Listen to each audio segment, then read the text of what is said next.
Claire of Clarity Horsemanship back this week with a simple tool for evaluating whether advice or instruction you are getting will work before you try it.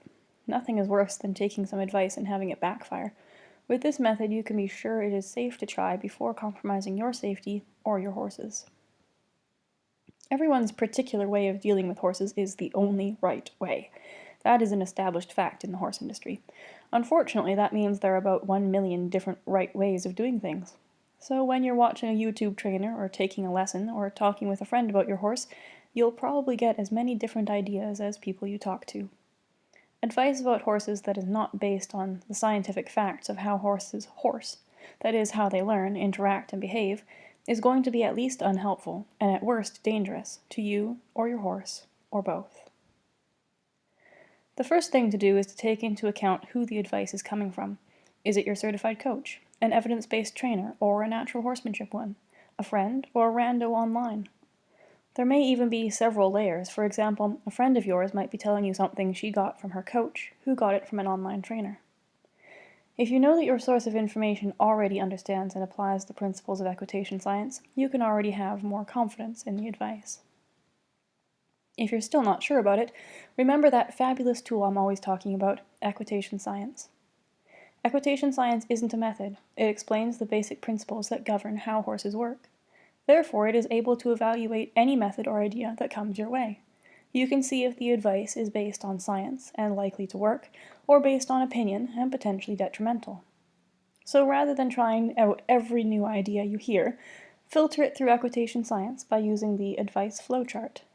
Have you ever read a choose-your-own-adventure novel? A flowchart is like that. Based on how you answer a few simple questions, the chart guides you to the answer of what you should do. Here's the chart. It's a little small on your screen, but at the end of the video I'll tell you where you can get your own copy of the flowchart for free. We'll start here. You've received advice. The first question to ask is, does the advice fit the 10 first principles of equitation science? I'll assume at first that you remember what those are from the first videos on this channel.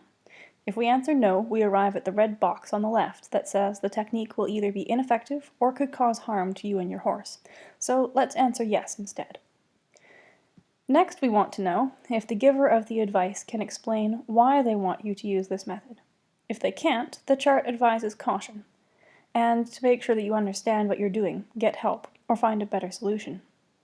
If the advice giver does understand how their advice works, however, we move on to the next question. Did the explanation your advisor gave use emotional language? This can cloud what is actually going on in their solution. If they use emotional language, use caution. If they don't, move on to the next question. Did you understand their explanation enough to give the advice a try? If not, you're directed to have caution. If you are confident you know what's going on, you are free to give it a try with your horse. There's one more question. Did your horse respond to it? If not, caution is again advised. Perhaps there is a different underlying cause of the behavior that the advice did not take into account, even though it passes all the other questions. If your horse does respond, bingo! Land on the green square. The advice is good, your horse's welfare is improved, and you learn something new. Now, what if you don't remember all the principles? The flowchart helps with that too. Let's go back to the top. If you are not sure that the advice is fitting the 10 first principles, we'll head to the right and check out the principles one by one. If the advice fails one of the principles, you are taken straight to stop. It is a harmful technique or an ineffective one, and you shouldn't use it. If the advice agrees with one principle, you can move on to the next one. First principle, is it safe to carry out the advice? Second, does it deprive the horse of something it needs? Third, does it imply that the horse acts or thinks like a human? Fourth, does it take into account how the horse is feeling? Fifth, does the technique overwhelm the horse into submission? 6 is divided into 2. Do the horse's actions have clear consequences?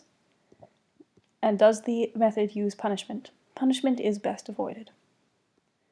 7th, if you take the advice, are you able to avoid using any more pressure than necessary? 8th, is the task to be taught to the horse broken down into little steps that follow logically? 9th, will you have to apply more than one signal at a time to your horse? And 10th, will you have to nag your horse?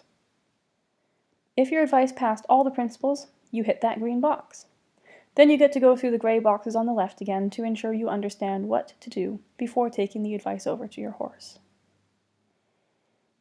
For some practice, choose a piece of advice you recently received or heard about being given to someone else and walk it through the flowchart. The neatest thing is that if the advice fails the test, you will know exactly why it did and can explain logically why you chose not to follow the advice, should you need to. What would be even more fun is if you would comment below with the advice received and how it did on the flowchart. Then we can all practice together how to evaluate methods using equitation science. If you want a nice, large, high-resolution copy of the flowchart, you can order one for free off my website.